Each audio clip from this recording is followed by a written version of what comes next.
Similarly to design variations, we can also employ the use of alignments when it comes to positioning a batter.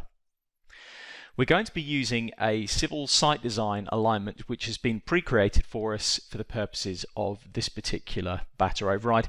We also have, if you're using the Civil 3D platform, a Civil 3D alignment instead, and it's along the frontage of these particular lots, and you can just see it there in this alternative color. So what we're going to do is ask the software to batter to this alignment, which will give us varying slopes. So before we do this, we're going to make sure that we've got a cross-section window open at around chainage 80. So you can either scroll through to chainage 80 or go and pick the location on screen, whichever you prefer. If you are using alignments for the purposes of variations or even batter overrides, it's always a good idea to see them visually on the cross-section window to make sure that they're working as they should. So we're going to go up to the Display tab. We're going to go to the Show Other Objects button. And then we're going to always pick All from the first column. We're going to choose an alignment, and then we're going to choose one of the pre-created alignments called Road 1 Batter Extents. Then we're going to say wherever that exists, I'd like to see it. So we're going to type in 0 to 1000. You can see there that is the position of the alignment, which in theory will be where our batter code will terminate on top of the sampled surface. To apply this batter, we're going to right-click anywhere on the left-hand side of the design. We're going to add a batter override, and we're going to click on Insert Slope Batter.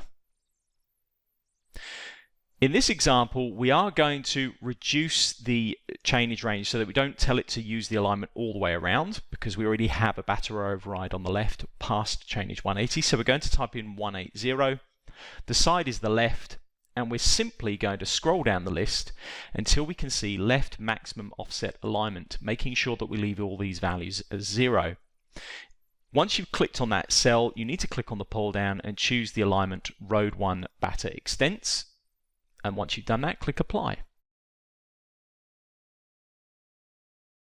You'll see immediately that we've got a change in the cross-section window, and as we go to the Home tab and scroll through on our cross-sections, we have varying slopes, as you can see there. And in the drawing environment, it's obviously very clear that we now have that batter terminating at the alignment.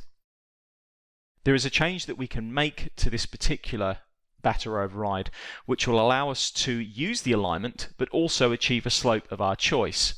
So rather than go and create a brand new batter override, we're going to edit the entry that we've already added. To do this, we're going to just simply right-click anywhere we want in the cross-section window and click on Open Section Design Data.